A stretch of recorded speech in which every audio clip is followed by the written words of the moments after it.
செங்கல்பட்டின் அச்சரப்பாக்கம் பகுதிக்கு அருகாமையில் உள்ளது பருக்கல் கிராமம். இக்கிராமத்தில் செயல்படும் அரசு நடுநிலைப் பள்ளியில் 100க்கும் மேற்பட்ட மாணவர்கள் கல்வி பயின்று வருகின்றனர். இந்நிலையில் பள்ளியில் போதிய ஆசிரியர்கள் இல்லை என்றும் அடிப்படை வசதியான குடிநீர் தொட்டியும் மாசடைந்து தண்ணீர் குடிக்க முடியாத நிலையில் உள்ளதாகவும் மாணவர்களின் பெற்றோர் புகார் கூறுகின்றனர்.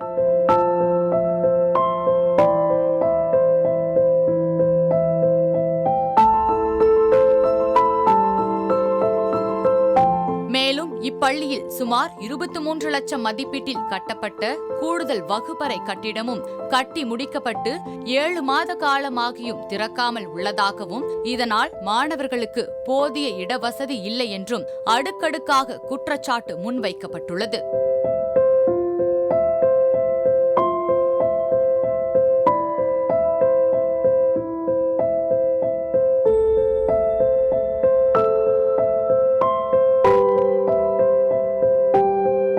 பருக்கல் அரசு பள்ளியில் நூலக கட்டிடமும் கலை நிகழ்ச்சி நடத்துவதற்கு கலை அரங்கமும் இல்லை என்று கூறும் கிராமவாசி சக்தி உடனடி நடவடிக்கைக்கு கோரிக்கை விடுத்துள்ளார். 8வது படிகளுக்கு எங்க ஊர்ல பள்ளி இருக்கின்றது. பள்ளியில பாத்தீங்கன்னா போதியமான டீச்சர் வாத்தியர்லாம் இல்லை, குடிக்க தண்ணி இல்லை. ஒரு பில்டிங் கட்டி 8 மாசம் ஆகுது, அது ஒன்றும் திறக்கல. செடியும் புல்லும் பொதாரமா இருக்குது, அது யாருமே பார்க்க மாட்டாங்க. அப்புறம் பசங்க விளையாடுறது டான்ஸ் ப்ரோக்ராம் இருக்குது, கலை அரங்கம் அந்த மாதிரி எதுவுமே இல்லை.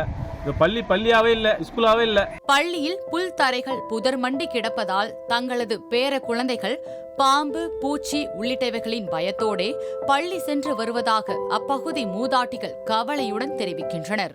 எங்க பேர பசங்க ஸ்கூல்ல படிக்கிறாங்க. நாங்க தண்ணி வீட்டிலேருந்து வாட்டர் நல்லா குத்தான போறோம். அதுங்க வீட்டை அங்கே ஸ்கூலுக்கு போனாக்கா செடியும் செட்டு இருக்குது, டீச்சர் வாத்தியார் நிறைய இல்லை, படிப்பு அதுக்கு பத்தல, அங்கே கம்மியாக இருக்கிறாங்க. செடியும் செட்டுங்க ஓடுதுங்க, பாம்பு பூச்சி கிடக்குன்னு பயப்படுதுங்க, ஊட்டம் வந்தால் தண்ணி கொடு அது கொடுன்னு கேட்குதுங்க. எனவே உடனடியாக இப்பள்ளியின் வளர்ச்சிக்கு சம்பந்தப்பட்ட கல்வித்துறை அதிகாரிகள் தலையிட்டு தக்க நடவடிக்கை எடுக்க வேண்டும் என அப்பகுதி மக்கள் கோரிக்கை விடுத்துள்ளனர்.